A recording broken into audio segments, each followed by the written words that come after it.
Bailiff, why am I doing this? No, I am not having another crisis of bad faith brought about by a painfully terrible movie. Though Lucifer knows this next case is enough to induce one. I mean, why am I doing a troll in Central Park right now? I'm still trying to recover from Thumbelina. You need to give me more of a buffer before throwing me back into the Don Bluth door cage. Patreon request? Whose idea was it to set up that silly crowdfunding thing anyway? Oh, really?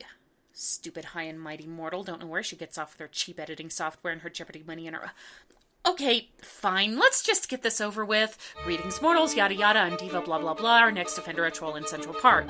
Though it wasn't the final nail in the coffin for Bluth's animation studio, that came with The Pebble and the Penguin, A Troll in Central Park was certainly a death knell, with its terrible reviews and a box office take that was the worst for any animated film until the mercifully unmusical Delgo came along.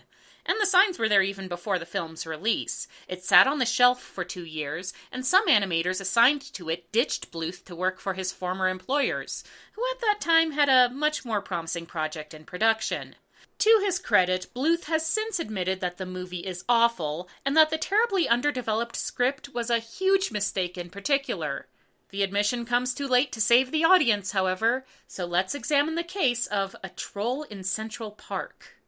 Our protagonist, and I'm really testing the limits of that word by using it here, is Stanley, a rosy-cheeked good troll in the otherwise grim and nasty troll world and a pariah among the troll community. See, Stanley has a green thumb. No, literally, he has a thumb, it's green, and he uses it to grow creepy smiling flowers.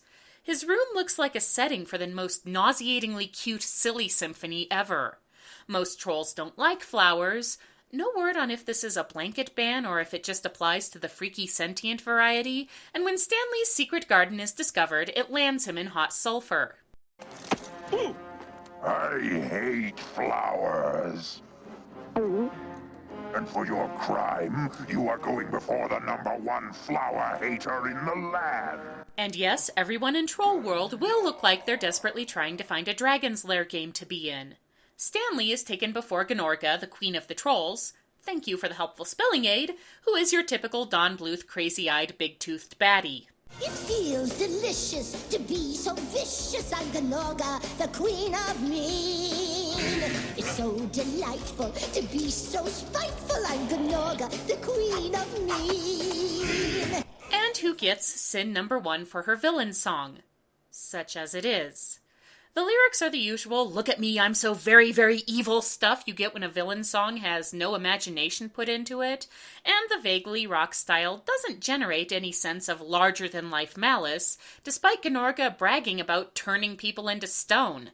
Yes, Gnorga has a magic thumb of her own which petrifies things, and she's all geared up to use it on Stanley, but henpecked King Lort, because you can't have a domineering harridan of a queen without a henpecked king behind the throne, suggests a more lingering fate. I know a place, rock and steel. Nothing grows. Nothing. Creatures more troll-like than we are. Think of it for him. It will be worse than stone. It will be slow. It will be painful.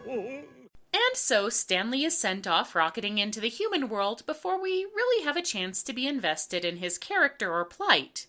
But really, he's a dopey nice guy voiced by Dom DeLuise, which tells you all you need to know about the character. The non-green place Stanley is sent to is New York City, where he's promptly dumped in the middle of the biggest concentration of greenery in the entire city. Good job, bad guys. Stanley is mighty pleased by his change in fortune, although that doesn't last long before he's nearly eaten by the standard issue Don Bluth dog.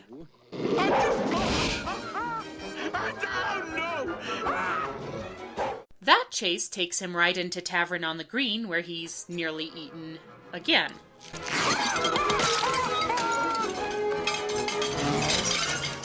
Then he runs into traffic. Movie? You're 1/5 of the way through your running time. Don't you want to get on with the plot at some point? Sin #2 is the sheer amount of pointless faff that fills the film. A lot goes on that doesn't forward the story, develop the characters, or entertain in any way. Anyone with an attention span longer than a highly caffeinated goldfish will find it all very tedious.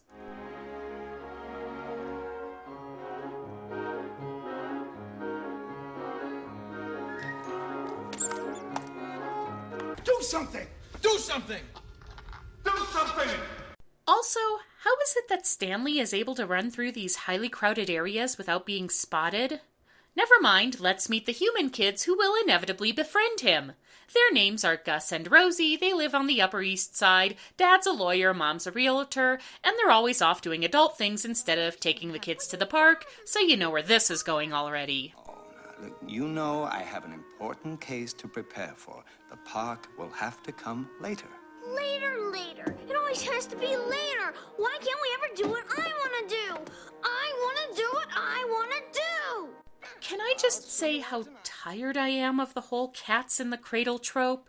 Yes, children need attention and love and are a huge responsibility, but part of that responsibility is taking care of all the adult things. And that sometimes means telling kids they have to wait because kids need to learn to cope with the fact that the world doesn't entirely revolve around them and their whims. You know what would be really bad parenting? If Dad here got fired and the entire family was evicted because he was too busy playing boat with Gus instead of doing his job like he was supposed to. Then again, Mom and Dad aren't doing so well on the whole responsibility thing either, since Gus and Rosie decide to go to the park on their own and sneak away from the oblivious housemaid to do so.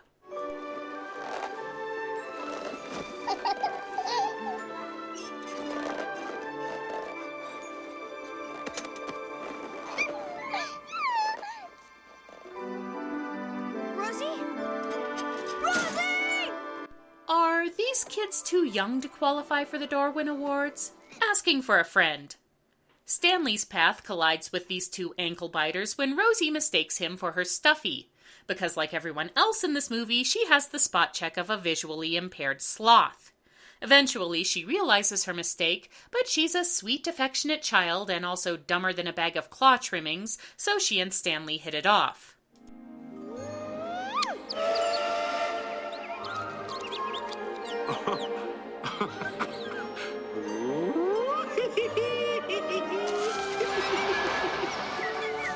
In more ways than one. Okay, movie, I am going to be very, very charitable and assume that you're not trying to indicate that our main character is romantically attracted to a toddler. But you have to consider your visual language, especially in animation. When a cartoon character has this kind of over-the-top reaction to the opposite sex, it's usually to indicate intense attraction. And your dialogue isn't helping your case either. I like you a lot, too. Oh, and I'm so sorry about the place being such a mess. It doesn't have to be, you know. Oh, no. It could be so beautiful. It could be cozy for Rosie. Seriously, is there any way you could make this theoretically innocent and platonic relationship any more disturbing? Yes. Fair point. But I'm still putting it on the sin count. So while Stanley entertains his new friend with a truly terrifying amount of singing plant life, Gus manages to tear himself away from his boat long enough to realize he probably should make sure his sister isn't dead. He finally squirms into Stanley's secret hideaway and wastes no time making you long for the days of corporal punishment. My boat got broken thanks to you. He can't be a troll because there's no such thing as trolls. You're gonna take Rosie away from me? You got it, spaceman. Oh, no. Yes, he is like this for pretty much the entire movie. This litany of brattiness causes Rosie to start crying, and Stanley's entourage decides to cheer her up.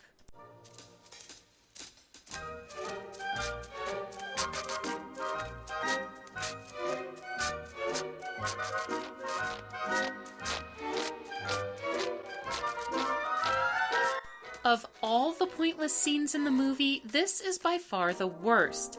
It's like the Nutcracker sequence from Fantasia came down with diabetes and a severe concussion both at the same time. Anyway, let's check on the bad guys, shall we? They're bound to be less disturbing. Gnorga finds out that Stanley's doing all right for himself in New York, and she's none too pleased that her punishment has backfired. But she sees trollish potential in Gus, so she curses him to have a major temper tantrum and threaten to drown them all with his tears. Stanley! Do something!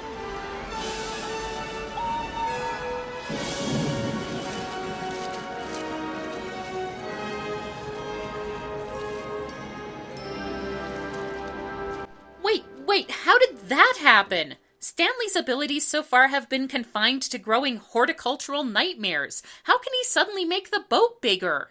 Because of sin number 6, the character's abilities are essentially defined as whatever we need them to do to move the plot, such as it is, along.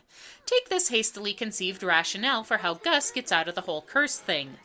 Why, I believe you believed in saving your sister so much that for just a moment there, your power was stronger than Gnorga's.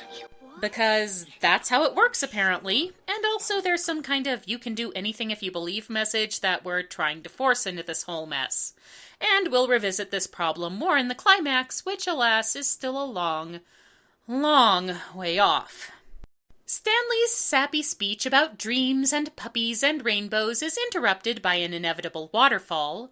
This is the first time I've been thankful for the inevitable waterfall's appearance, but unfortunately the boat can fly now. We are reaching chitty chitty bang bang levels of random weird shit happening.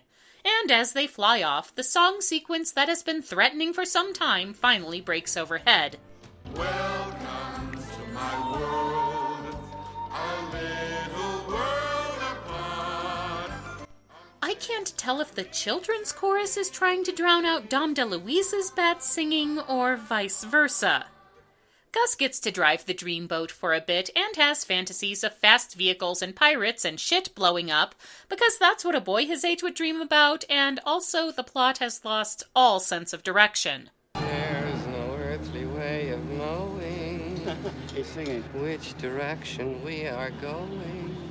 Eventually, the protagonists fall asleep, and Gnorga decides to get off her tail and go into the human world to...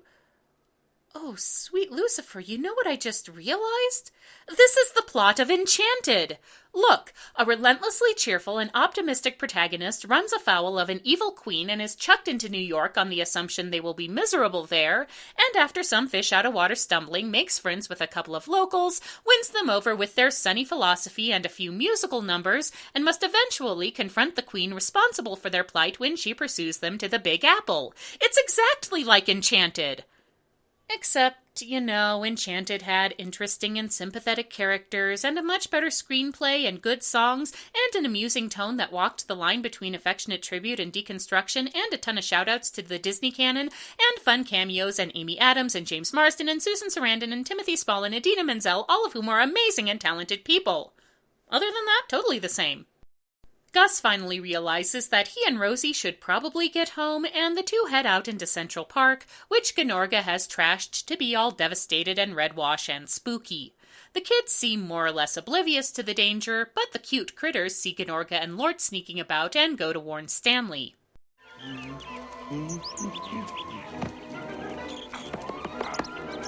Oh, let him sleep. It's not like he's going to be much use anyway. Meanwhile, Gnorga catches up to the children and gives chase.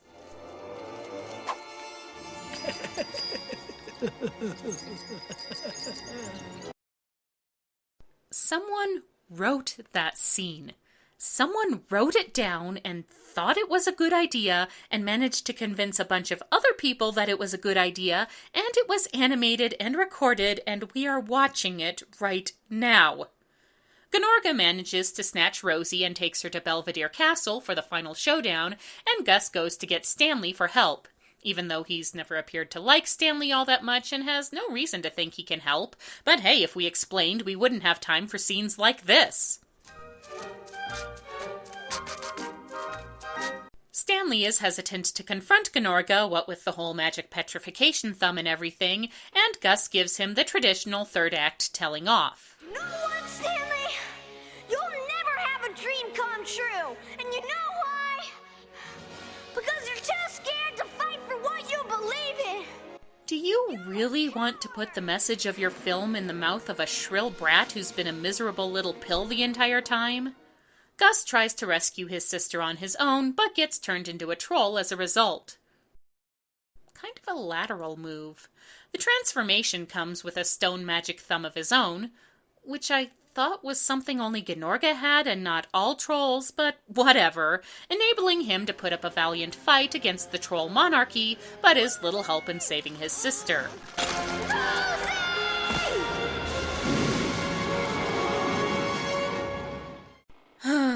3, 2...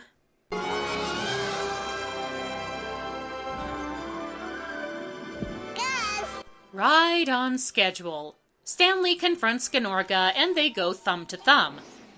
That's right, the climax of this movie involves thumb wrestling. I wish I were making this up.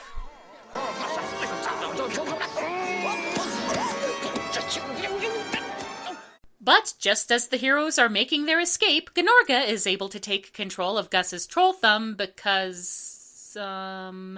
and forces him to turn Stanley into stone before she turns into a rosebush and is sucked with Lort back into the troll realm by, well...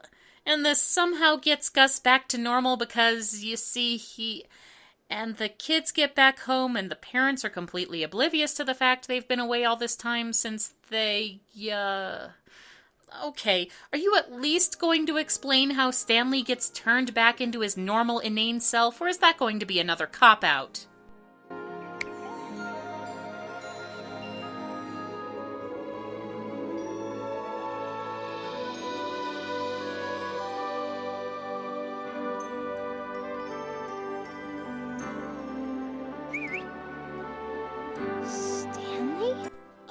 Apparently, it turns out Gus now has a green thumb of his own, which he can use to revive Stanley because, residual magic energies combined with the power of dreams mojo, and the moon is in the 7th house, and Jupiter aligns with Mars, and yeah, this is another cop-out. Cue cheerful reprise as Stanley restores Central Park to its former glory.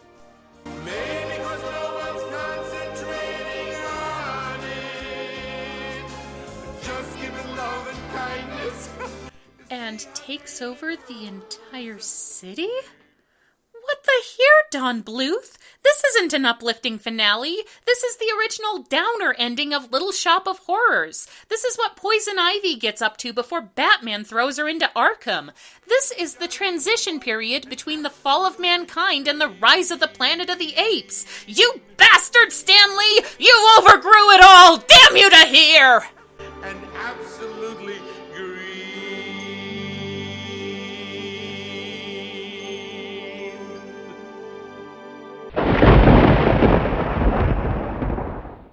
A Troll in Central Park doesn't deserve to be called a movie. It's more like the hastily scribbled first draft of a concept that in a kinder world would have died in development hell. No relation.